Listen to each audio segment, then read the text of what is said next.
जब भी हम मार्वल्स की मूवी देखते हैं ना तो हमें ये लगता है कि काश सच में सुपर हीरोज होते, सच में कोई आयरन मैन होता। अगर मैं आपसे बोलूं हाँ सच में कोई आयरन मैन है तो आप मेरी इस बात का बिलीव करोगे? शायद नहीं करोगे। सो आज इस वीडियो में हम रियल लाइफ के आयरन मैन के ऊपर बात करेंगे। अब आप समझ ही गए होंगे कि मैं किसके बारे में बात कर रही हूँ। जी हाँ, मैं एलन मस्क के बारे में बात कर रही हूँ। उनके ऊपर लिखी गई ये book Elon Musk how the billionaire CEO of SpaceX and Tesla is shipping our future, जिसको एशली वेंस ने लिखा है। कहा जाता है कि ये जो बुक है वो उनकी ऑटोबायोग्राफी के रूप में लिखी गई है। सो इस बुक में ऐसे बहुत सारे चैप्टर्स मिलेंगे जिसके थ्रू आप एलन मस्क को और अच्छे से जान सकते हैं। तो वीडियो को लाइक एंड चैनल को सब्सक्राइब करना मत भूलिएगा। तो चलिए स्टार्ट करते हैं उनके बर्थ एंड चाइल्डहुड से। एलन मस्क का जन्म साउथ अफ्रीका के पेट्रो में एक परिवार में हुआ था। उनकी माँ माइली मस्क एक मॉडल थी। उनके पिता एरोल मस्क एक इंजीनियर, पायलट और प्रॉपर्टी डेवलपर थे। एलन का छोटा भाई किम्बल और उनकी छोटी बहन टोसा भी थे। 1980 में एलन के पेरेंट्स का डिवोर्स हो गया। एलन अपने फादर के साथ रहने लगे, लेकिन बाद में उन्हें इस चीज का बहुत ज्यादा रिग्रेट हुआ। एलन अपने फादर को बिल्कुल भी पसंद नहीं करते थे और उनको वो एक ट्रिबल फादर बोलते थे। स्कूल में एलन को बहुत ज्यादा बुली किया जाता था। एक बार तो कुछ लड़कों ने मिलकर उन्हें सीढ़ियों से नीचे फेंक दिया और पंच मार दिया। इससे उनको बहुत ज्यादा चोट आई और उन्हें हॉस्पिटल में ले जाना पड़ा। पूरी तरह से ठीक होने के लिए उन्हें पूरा एक वीक लगा। उसके बाद ही वो स्कूल जाने लायक हुए और पूरे 4 सालों तक एलन उसी खौफ के साए में जीते रहे। स्कूल के वही बदमाश लोग उनको बहुत ज्यादा परेशान करते थे और इसी रीजन की वजह से उन्हें बाद में अपना स्कूल चेंज करना पड़ा। जब एलन की एज 17 हुई तो उन्होंने साउथ अफ्रीका को छोड़ के जाने का मन बनाया। उन्हें लगता था कि अमेरिका में उन्हें अपने लिए ज्यादा अच्छे मौके मिलेंगे। साथ ही उन्हें सिलिकॉन वैली भी बहुत पसंद थी। जब उनकी फैमिली को कनाडा की सिटीजनशिप मिली तो एलन को निकल भागने का एक अच्छा मौका मिल गया। सो नेक्स्ट चैप्टर पे आते हैं कनाडा। कनाडा में अपने शुरुआती टाइम में एलन को बहुत ज्यादा मुश्किलों का सामना करना पड़ा। जब वे घर से कनाडा जाने के लिए निकले तो उनके पास वहाँ रहने का कोई भी ठिकाना नहीं था। उन्होंने वहाँ अपने कुछ रिलेटिव्स को खोजा और किसी तरीके से रहने का बंदोबस्त किया। उनका 18th बर्थडे उन्होंने कुछ नेबर्स और रिलेटिव्स के साथ मनाया जिन्हें वे ठीक से जानते तक नहीं थे। इस टाइम में मस्क ने कुछ ऑड जॉब्स भी की, जैसे कि वेजिटेबल्स वगैरह लेकर आना, लकड़ी काटना। उनके भाई किम्बल भी बाद में उनके पास रहने कनाडा आ गए। 1989 में मस्क ने क्वींस यूनिवर्सिटी ऑन्टेरियो में एडमिशन लिया, जहाँ पर उनकी मुलाकात उनकी पहली वाइफ जस्टिन विल्सन से हुई।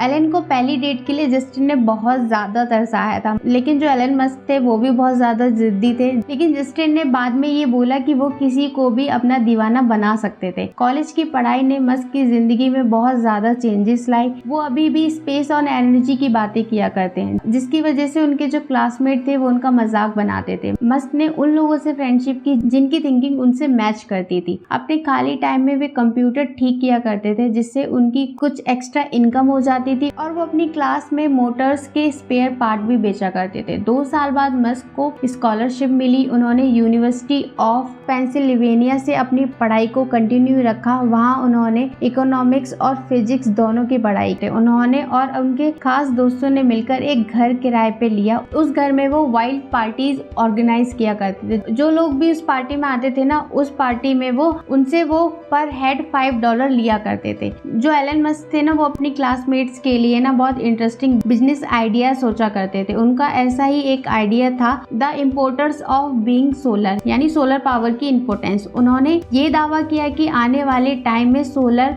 पावर टेक्नोलॉजी के फील्ड में तेजी आएगी और बड़े बड़े सोलर प्लांट सिस्टम लगाए जाएंगे। उन्होंने सोलर सेल्स और ऐसे कंपाउंड के बारे में बताया जो पावर को ज्यादा से ज्यादा बढ़ा सकते हैं। उन्होंने अल्ट्रा कैपेसिटर्स के बारे में भी एक पेपर पे लिखा था, जिसमें बताया गया था कि ये एक प्रकार की बैटरी सेल है जो बड़ी तादाद में एनर्जी स्टोर कर सकती है। उन्हें रिचार्ज किया जा सकता है और बाकी कैपेसिटर्स के मुकाबले ये 100 गुना ज्यादा पावर देती है। मस्क ने उसी टाइम इलेक्ट्रिक कार और रॉकेट्स के बारे में पहले ही सोच लिया था और उनके प्रोफेसर ने उनके इस लाजवाब एनालिसिस की तारीफ की। मस्क हर तरह की मुश्किल से मुश्किल फिजिक्स कॉन्सेप्ट्स का सॉल्यूशन निकाल लेते थे। उन्हें ये पता होता था कि कैसे अच्छा प्रॉफिट कमाया जा सकता है। 1997 में एलन ने फिजिक्स और इकोनॉमिक्स से BS की डिग्री पूरी कर ली। कॉलेज के दिनों में ही Elon Musk internet, solar energy और स्पेस की बातें किया करते थे और इन सब्जेक्ट प्रोजेक्ट्स पर रिसर्च पेपर भी लिखते थे और उनके अल्ट्रा कैपेसिटर पेपर की बहुत ज्यादा तारीफ हुई थी।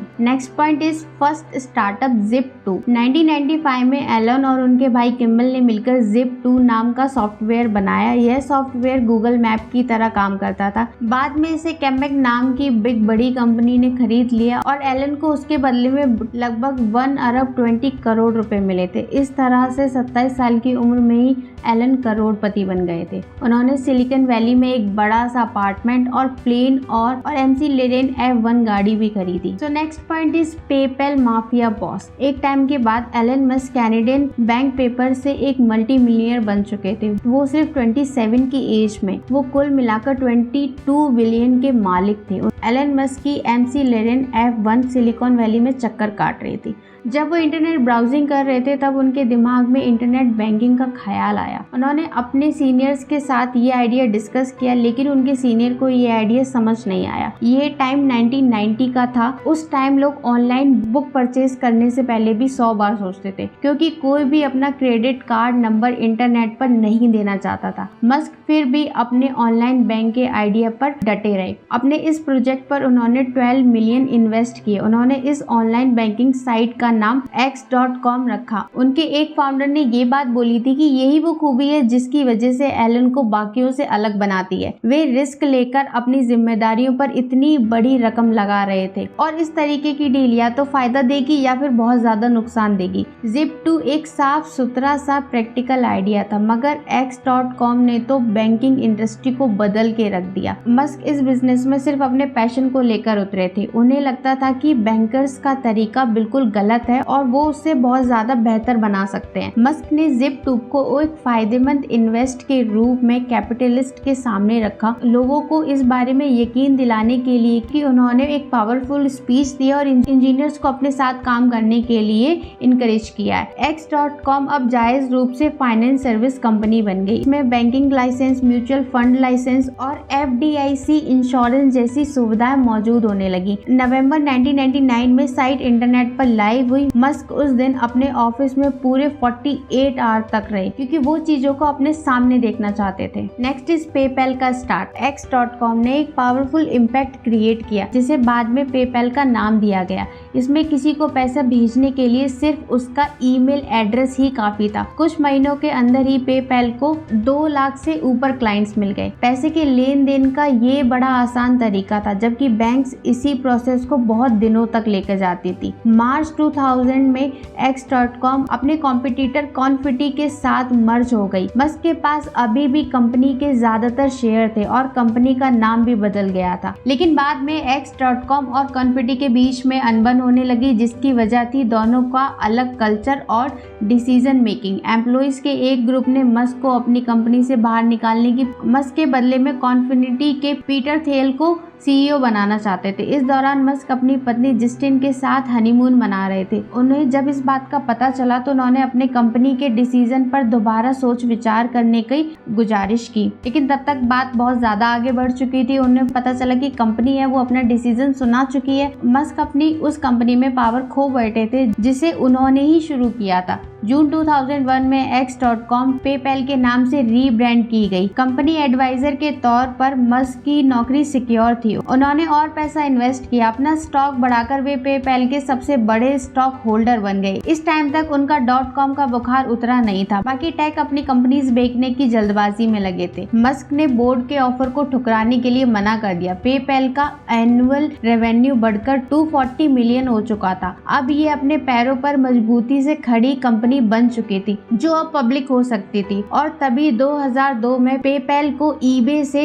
1.5 बिलियन का ऑफर आया और ये बहुत बड़ा और शानदार ऑफर था। टैक्स कटने के बाद भी मस्क पूरे 180 मिलियन अपने पास रख सकते थे। PayPal.com बबल से बच निकला था और ये सारी चीजें एलन मस्क के माइंड के ऊपर डिपेंड की थी, उनकी टेक्नोलॉजी के ट्रेंड के ऊपर डिपेंड की थी। 9/11 के हमले के बावजूद कंपनी ने एक सक्सेसफुल IPO बनाया। भले ही टेक्नोलॉजी टेक्नोलॉजी इंडस्ट्री डाउन हो गई हो, मगर पेपैल एक विनर बनकर उभरा था। Next chapter is SpaceX. इसके बाद एलन मस्क का ध्यान स्पेस और सैटेलाइट्स की तरफ गया। उस टाइम रशियंस ही सिर्फ रॉकेट्स बनाया करते थे और उस टाइम वो बहुत ज्यादा कॉस्टली थे।